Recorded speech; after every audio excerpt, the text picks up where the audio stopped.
Alright, so basically I'm building a wooden wall for our downstairs bathroom. I tore out a porch in front of our house and replaced it, and now I'm taking all the old boards from that porch. You see I've got a bunch of them cut to a little over 37 inches in front of me, which is the width of the back wall that we're looking to cover. Kind of wanted the distressed kind of old wood. I didn't want it to be perfect, maybe some nails and stuff in it, not necessarily nails, but I've been clipping them off, you can see here. But I kind of came up with a pretty cool deal, and somebody probably uses this technique, but I came across some of this white chalk paint that my wife used to paint some furniture that we have in the house. And I have some stain and I have some polyurethane. And so what I've been doing is just taking my finger and a little bit of chalk paint on there, taking a piece of wood after sanding it. This is what they looked like before. And then I've gone through and sanded this one down after taking nails out and brought out some of the grain in it. And so I've basically just been taking this and just rubbing my fingers across, spreading that chalk paint out a little bit. With the board. No particular technique, just basically covering it, not covering it completely, just kind of stretching that paint out as far as it'll go before it kind of fades off. And a little bit more.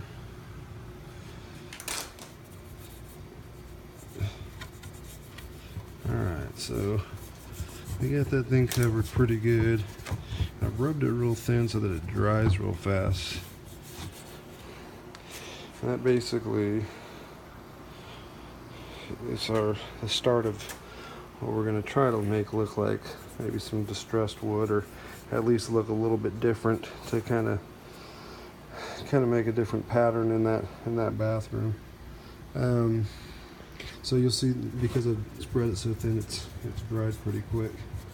And because of that, I'm going to go ahead and come back through with a sander.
I'm going to come back through with a dark stain.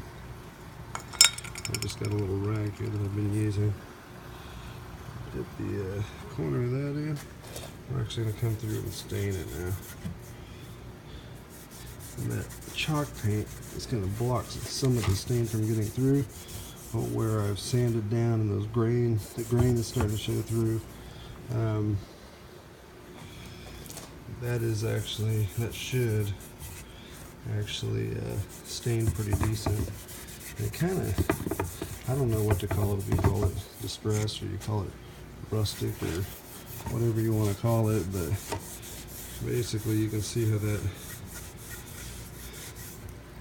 chalk paint's coming through as that stain fades out. I'm just going to let that stain sit for a second and then come back through and clean it real good.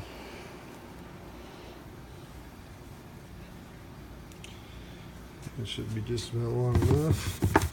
And then I'm just going to come through and start wiping the stain off with a dry rag.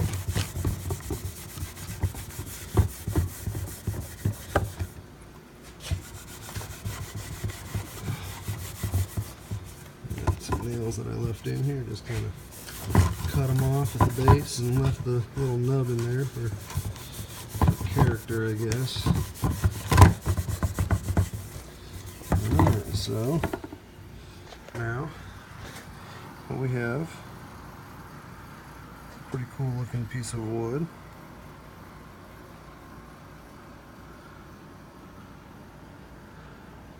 Alright, I'll throw a coat of polyurethane over the top of that real quick.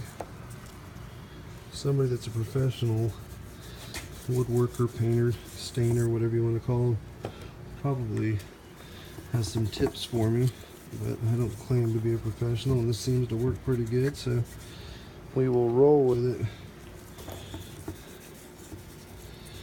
And that, my friends, is how this piece of wood will go on the wall.